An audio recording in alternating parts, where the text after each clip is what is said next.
Oakwood was a town where time seemed to move slower. Neighbors knew each other by name, children played freely in the park, the pace of life was gentle, a stark contrast to the bustling cities that surrounded it. At the heart of Oakwood was Maple Street, home to local businesses and friendly faces. It was here that the esteemed Dr. Victor Crow had his dental practice. The clinic, with its cheerful blue door and pristine windows, was a familiar sight to the townsfolk. From the outside, it was a picture of warmth and care. Little did they know, a darkness lurked behind the friendly smiles and the sterile white walls of the dental clinic. The truth, when it finally came out, would shock Oakwood to its core.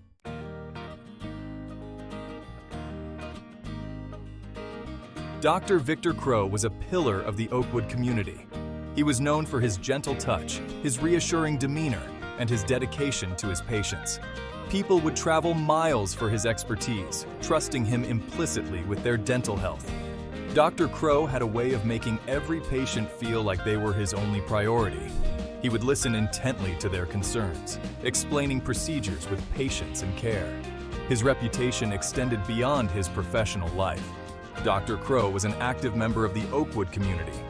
He volunteered at the local soup kitchen, donated generously to the town's annual fundraiser, and was a familiar face at every town meeting.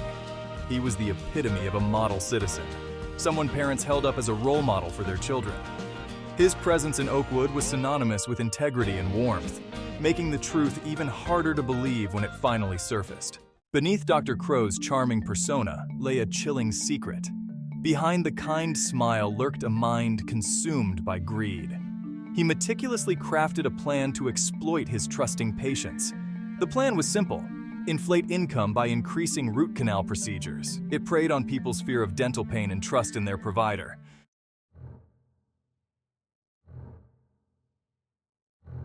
The instructions were given quietly, almost casually, in the sterile confines of Dr. Crow's office. Dr. Victor Crow, during routine cleanings, I need you to encourage deeper pockets. The euphemism hung heavy in the air, its true meaning clear to both of them.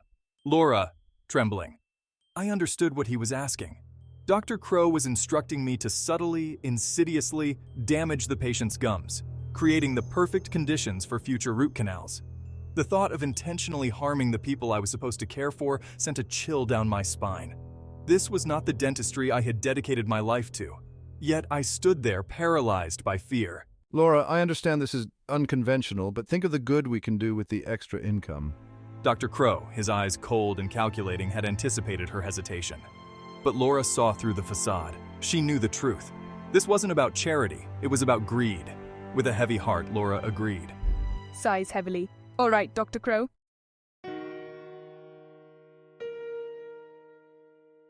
The first time Laura followed Dr. Crow's directive, her hands shook so badly she could barely hold the instruments. The guilt gnawed at her, each scrape of the scaler a testament to her growing despair. The patients, oblivious to the betrayal happening inside their mouths, chatted away, praising her gentle touch, their trust a heavy weight on her soul. Each forced smile, each reassuring word, felt like a betrayal. As weeks turned into months, a sense of unease settled over the once peaceful clinic. Laura, her cheerful disposition replaced by a haunted look, moved through her days like a ghost, the burden of her secret a lead weight in her stomach.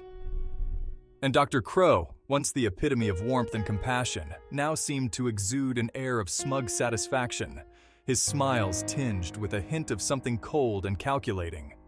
Whispering to herself, what have I gotten myself into?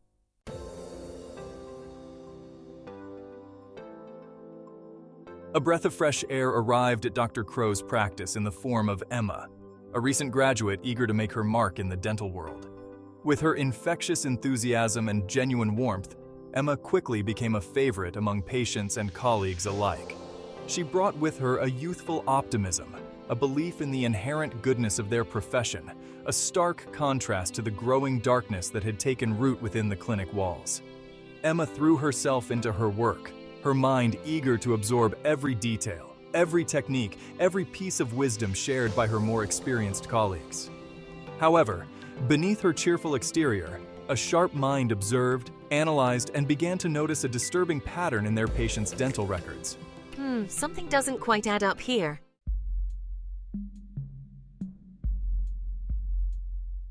It started with subtle observations, a nagging feeling that something wasn't quite right. Patients who came in for routine checkups, their teeth seemingly healthy, were returning weeks later complaining of excruciating pain, requiring extensive and expensive root canal procedures. With concern, the sheer number of root canals is alarmingly disproportionate to our patient demographic. Emma, her brow furrowed in concern, noticed the trend. She began to pay closer attention, her sharp eyes missing nothing. She observed Laura's demeanor, the way her hand trembled slightly during cleanings, the subtle yet deliberate pressure she applied to certain areas of the gums. The pieces of the puzzle, though seemingly disparate, were beginning to form a disturbing picture in Emma's mind.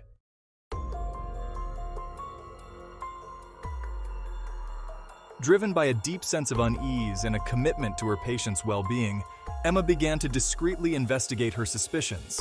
She spent hours poring over patient files, meticulously comparing notes, cross-referencing treatment plans, searching for any inconsistencies, any red flags that could explain the alarming number of root canals performed at the clinic.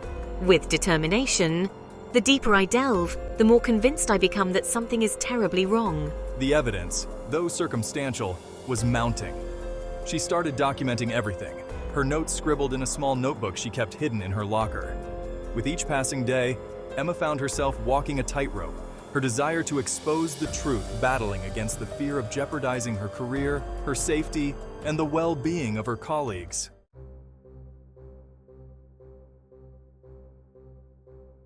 The weight of her suspicions became too heavy to bear.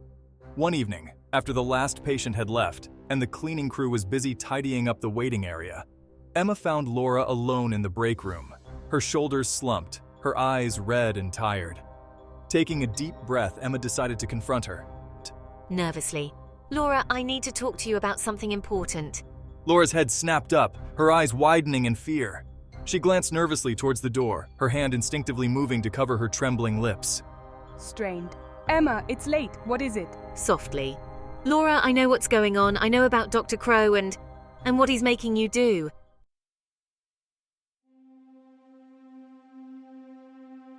The fluorescent lights of the break room hummed overhead, casting a sterile, almost surreal glow over the small, cluttered space.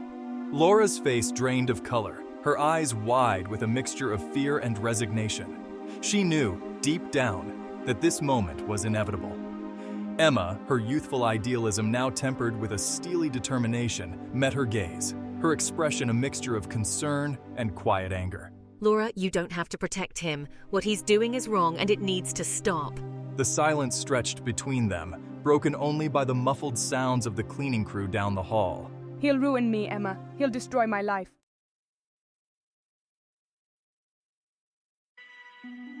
Emma, her heart aching for the older woman's fear, moved closer, her hand reaching out to gently touch Laura's arm.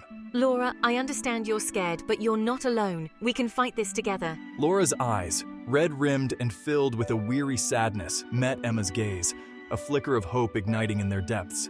You believe me?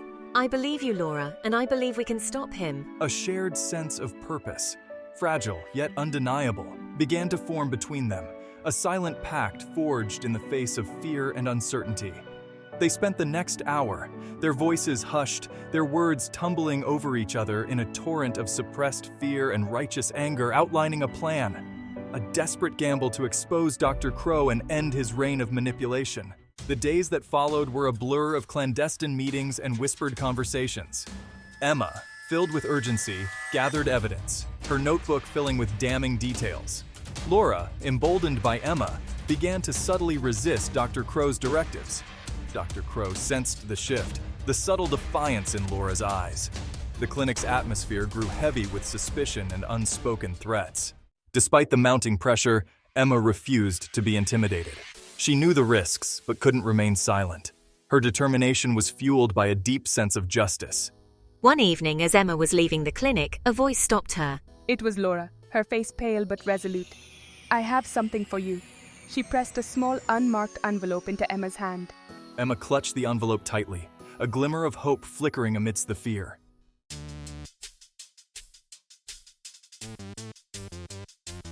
With a mix of trepidation and determination, Emma contacted the State Dental Board.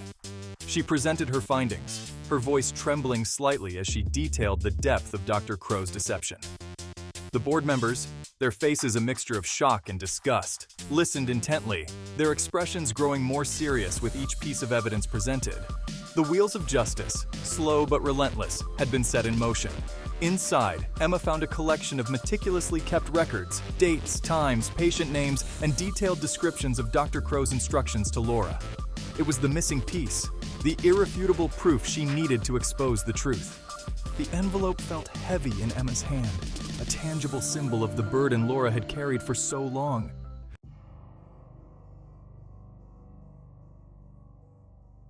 The investigation that followed was swift and thorough.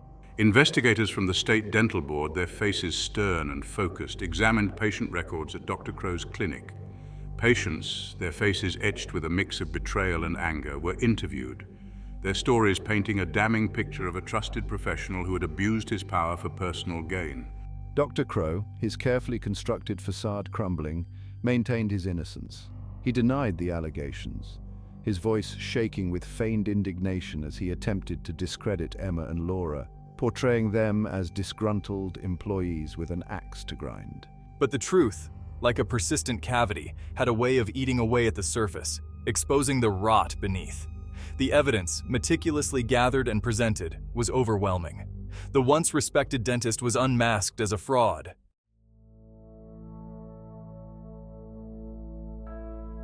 The news of Dr. Crow's arrest sent shockwaves through Oakwood. The idyllic town, once a sanctuary of trust and camaraderie, was now grappling with the unsettling revelation that the man they had admired, the man they had entrusted with their health, had betrayed them in the most egregious way. Whispers followed whispers, each retelling of the story amplifying the sense of disbelief and anger. The impact on Dr. Crow's victims was profound. Many of us struggled to come to terms with the violation of trust, the knowledge that our pain, our fear, had been deliberately inflicted for profit.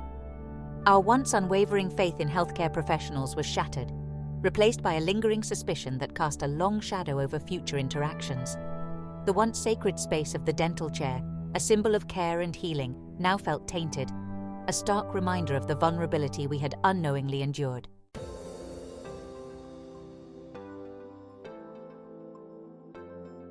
In the aftermath, the small town of Oakwood began the slow and painful process of healing.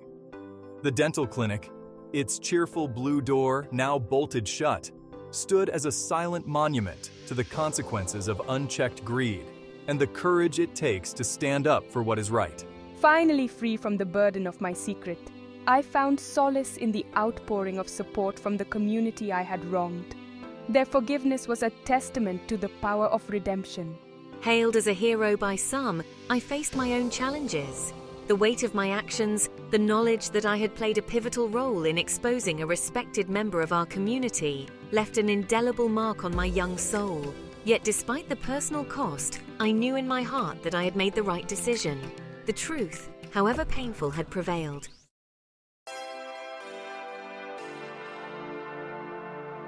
The story of Dr. Crow's downfall served as a stark reminder that even in the most idyllic of settings, darkness can lurk beneath the surface.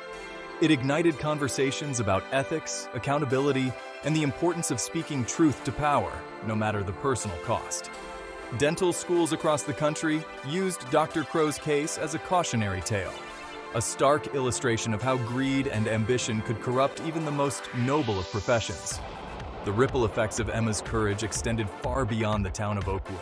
Her story, shared in hushed tones in dental clinics and whispered in the halls of hospitals, became a beacon of hope, a testament to the power of one person's determination to make a difference. It served as a reminder to healthcare professionals everywhere that their oath, their commitment to their patients' well-being, must always come first, no matter the pressure, no matter the consequences. In the end, the dark secret of Oakwood's dentist was not just a story about greed and betrayal, but a testament to the enduring power of truth and courage. One person's determination to do the right thing can make a world of difference. Life in Oakwood went on, forever changed by the events within Dr. Crow's clinic. The scars of betrayal remained, but so did the spirit of resilience. The human spirit will always find a way to heal and bloom again.